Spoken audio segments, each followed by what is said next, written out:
So in today's video, we're going to talk about surds. Surds are actually square roots of numbers that cannot be simplified into a whole number or rational number. In other words, we can say a surd is a root of a whole number that has a rational value. So consider, for example, you have the square root of 2, which is approximately 1.414213.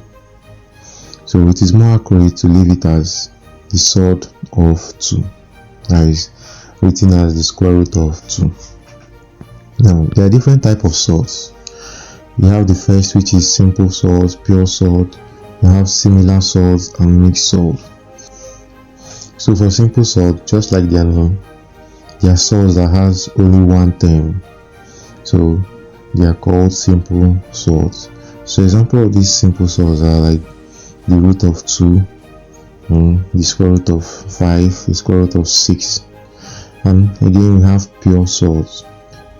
Pure surds are surds which are completely irrational. So example, we have the square root of 3. Similar surds are the surds having the same common surd factor. And then there is mixed surds. Mixed surds, they are not completely irrational and cannot be expressed as a product of a rational number or an irrational number. And then we have compound surd.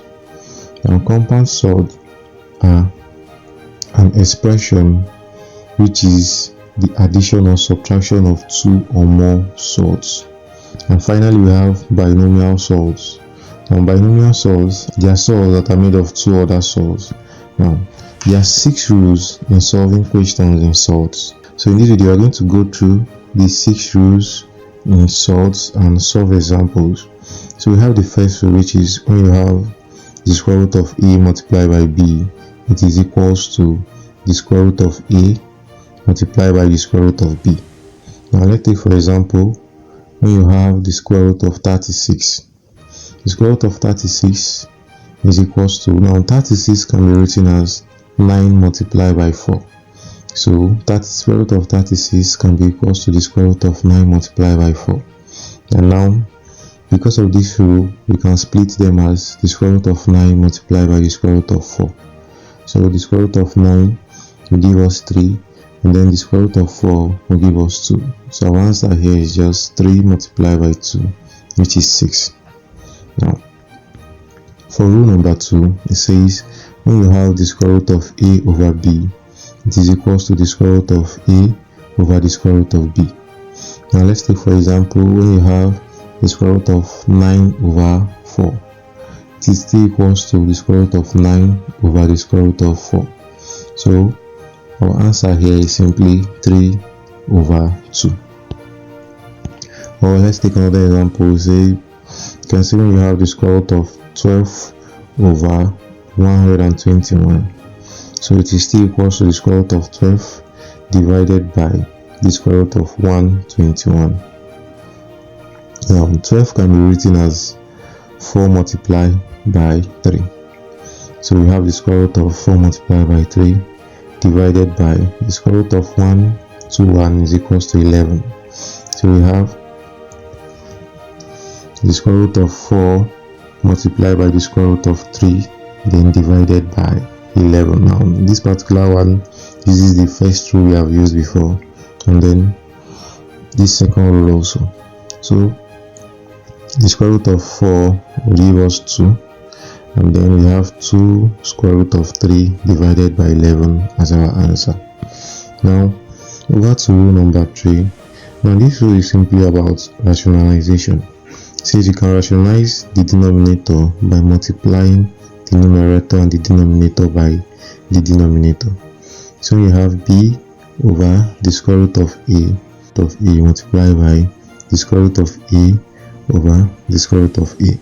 And now this is going to give us b multiplied by the square root of a over a. And let's take for example you have 5 divided by the square root of 7. So for example we have rationalize 5 over the square root of 7. So just as we said, we're going to multiply by our denominator, which is the square root of 7. So we have 5 over the square root of 7 is equals to 5 over square root of 7 multiplied by the square root of 7 over the square root of 7. This is going to give us 5 multiplied by square root of 7 over 7. Now, for rule number 4, it says when you have a square root of c plus or minus b square root of c, it is equals to a plus or minus b square root of c.